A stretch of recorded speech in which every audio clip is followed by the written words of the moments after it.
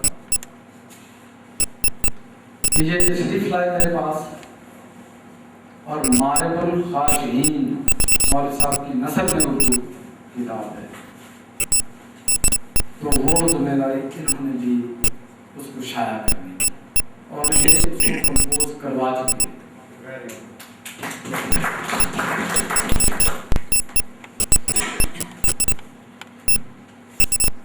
اور دیگر ان کی ساری کتابیں، داستان روزہ، آسر القصص، چٹھیاں، بند نامہ، چوکٹ نامہ، حلیہ شریف رسول اللہ صلی اللہ علیہ وسلم کا، سرسی کنو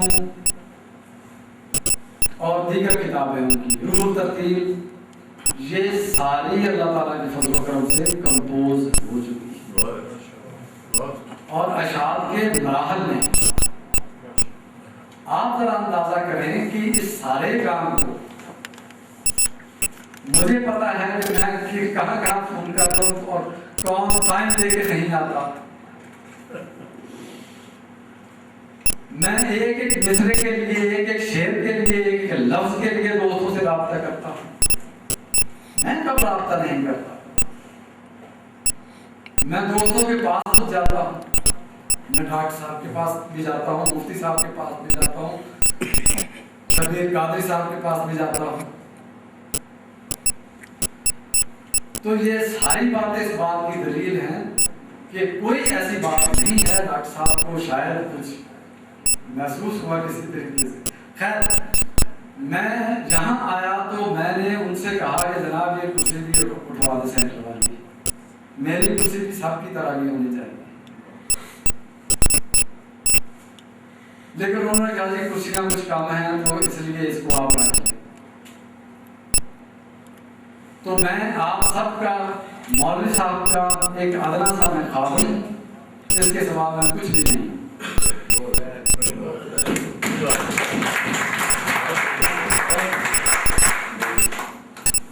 مولوی صاحب نے ایک بڑی جدید بات کی کہ حمد سے پہلے حمد کی تعریف کی ہے. یہ کسی نے بھی نہیں کیا.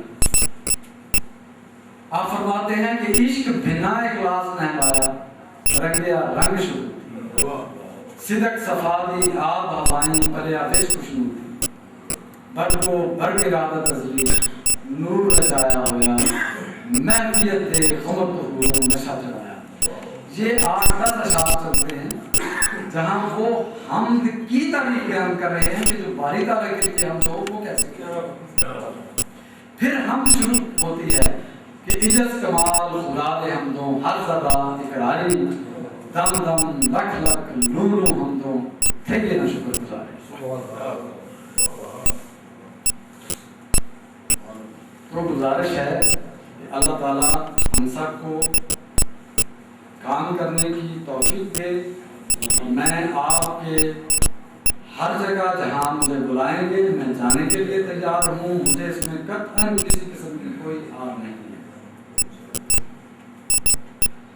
میری آپ سے یہ گزارش ہے، راؤ صاحب سے گزارش ہے، شبیر قادری صاحب سے، مفتی صاحب سے، کہ میرا صرف اس بات کے ساتھ ہے، میں کوئی پیسہ نہیں مانگتا آپ سے، کہ کم از کم ہم ہفتے میں ایک نشست کر دیں، ہم بہت سی کتابوں کو آگے لے کے چل سکتے. میں نہیں چاہتا کہ جس طرح پہلے اغراض سارے صوفی شعراء کی کتابوں میں ہیں وہ یہاں،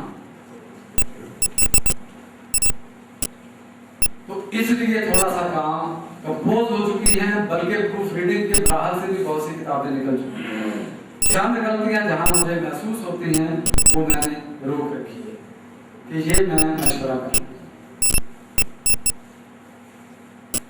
تو حضور والا آخر میں 2-3 باتیں کروں گا.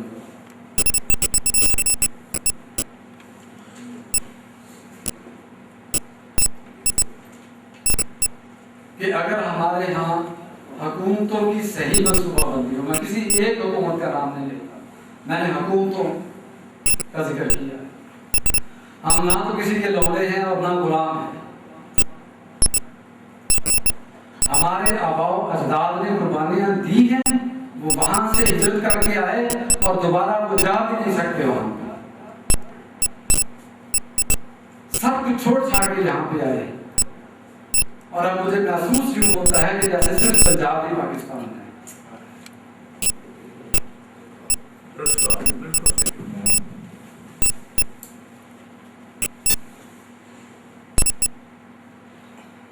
اگر اب بھی احساس نیروی میں دور نہ ہوا، اور اگر اب بھی غریب اور امیر کے بچے نے اس فرق کو واضح رکھا، تو پھر مجھے سمجھ نہیں آتی کہ پاکستان کا کیا ہوگا. لوگ کہتے ہیں پاکستان نے ہم کو سب دیا، ہم نے پاکستان کو کچھ نہیں، ہم نے سب کچھ دیا، ہمیں پاکستان نے کچھ نہیں دیا.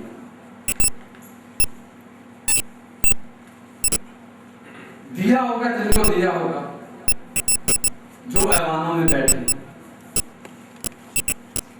ہمیں بتائیں ہم نے کیا دیا ہے.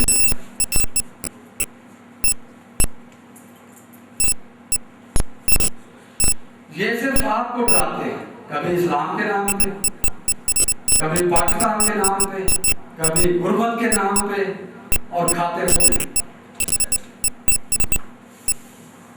آپ کو کہتے ہیں کہ آپ گھاس کھا لیں پاکستان کو خطرہ ہے، آپ گھاس کھا لیں اسلام کو خطرہ ہے، آپ بھوکے ننگے رہیں پاکستان کو خطرہ ہے. اللہ رحم کرے، نہ اسلام کو خطرہ، اتنا کچا نہیں ہے اسلام. یہ ذرا ٹوٹ جائے یا پاکستان ٹوٹ جائے، صرف ان کے طریقے ہیں کھانے کے. اگر یہ صحیح منصوبہ بندی کرے تو جس طرح حضرت یوسف علیہ السلام نے جب قحط کا دور آنے والا تھا تو مولوی صاحب نے اس کا تذکرہ کیا ہے، تو وہ انتظام اگر منصوبہ بندی ہو تو یہ آج جو دن ہیں سیلاب اور ڈینگی وغیرہ یہ سارا کچھ کبھی نہ ہوتا. لیکن اگر ان کو خود سے فرصت ہو حکمرانوں کو، چاہے کوئی بھی ہو، تو تب ہونا. اور ایک حکمران کا جو نقشہ مولوی صاحب رحمۃ اللہ علیہ نے کھینچا ہے، بس میں وہ 2-3 اشعار آپ کو سنا دوں گا کہ ایک اہل حکمران جو ہے وہ کیسا ہونا چاہیے.